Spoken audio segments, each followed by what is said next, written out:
Plus మేమైతే అన్నం తింటున్నాం. మీరు అన్నం తిన్నారా లేదా కామెంట్ చేయండి. ఏం కూర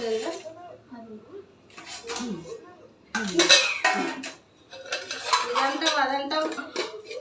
మరైతే కూరకాయ కూర ఉగ్గే చేసింది చూడండి ప్లస్ మరి కాకుండా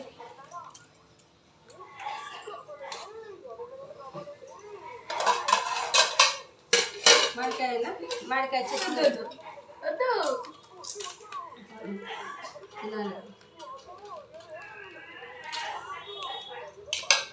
బాయ్ మరి మేమైతే అన్నం తింటున్నాం. తిన్నారా లేదా కామెంట్ చేయండి. బాయ్. మమ్మీ మంచిగా ఉంది కూర. మమ్మీకి పడతారా మమ్మీ?